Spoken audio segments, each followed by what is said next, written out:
Have you ever been in the shower or woke up in the middle of the night and had a great idea? An idea that could quite possibly change people's lives, or at the very least, your own life?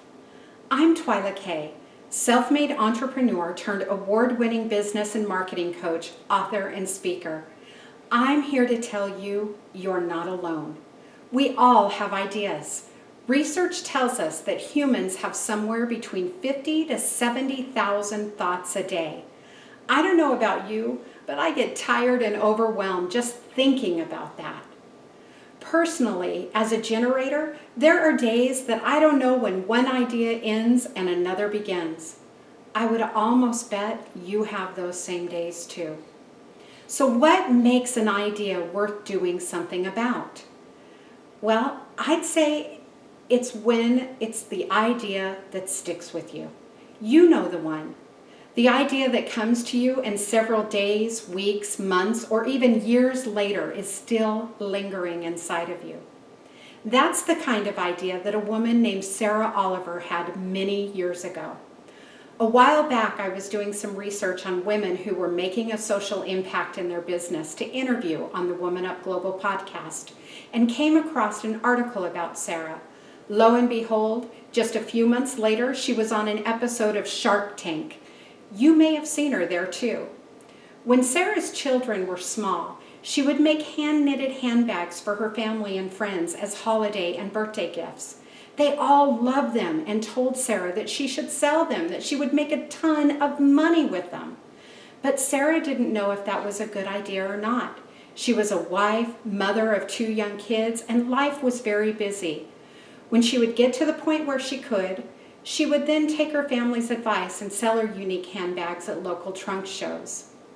Before she knew it, stores all around started calling her with orders because they knew her handbags would be a huge hit with their customers.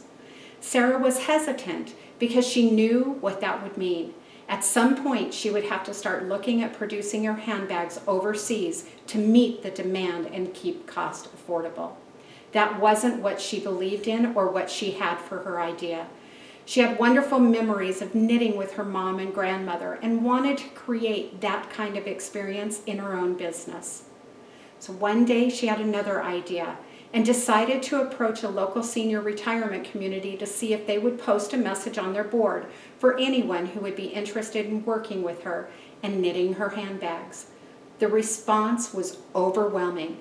Today, the Pearlettes, as they're affectionately known as, hand knit every single one of Sarah's handbags and are the backbone of her company.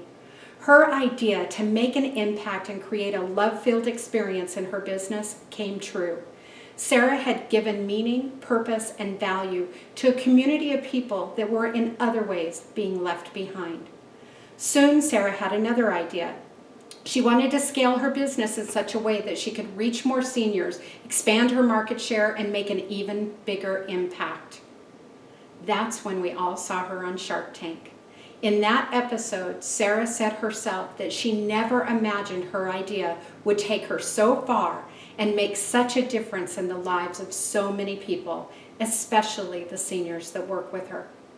Now, I know what you might be thinking hearing Sarah's story. Great for her. She's one of the lucky ones. I could never get on Shark Tank, much less have that kind of success happen for me. I'm here to tell you that simply is not true. It can happen for you, just as it happened for Sarah, or it could happen for me or anyone else. There are only 3 things you need to do to begin to make one of your ideas happen. You might have the extraordinary success that Sarah has, but you'll never know unless you take action in some way. Here are 3 things that I've found you need before you can make just one of your ideas happen. Number 1, write it down. Get your idea from your head onto paper. And I don't mean make a recording of your idea on your phone or type it into your notes or a Word document. I mean good old-fashioned pen to paper. Your subconscious mind will register and begin working on your idea the second you write it down. Share it with someone else. I know this can get a little tricky. You've heard horror stories of people sharing their ideas and then they've been stolen from them. And you don't want that to happen to you. Well, you can't be afraid of that. You can be cautious of who you share your idea with, but you can't let the fear that someone will steal it keep you from your dream. 3, take feedback seriously. Once you've shared your idea, sit back and really listen to what people are telling you and take their feedback seriously. This is where a lot of brilliant ideas die. People tend to discount other people's feedback when it's not their idea. Don't be so hung up on the need to be right versus the need to have your idea happen. Let me ask you straight up. Would you rather kill your idea, or would you rather bring it to life and have super success? Let me know. I'd love to hear from you. And I'd love to hear what amazing idea you have. There may be 50,000 thoughts standing between you and the success you've always wanted, but you can make it happen. If you can just put one of your brilliant ideas into action, you're further ahead than most of the people around you. We all have a Sarah living inside of us, ready to be born. Something to think about.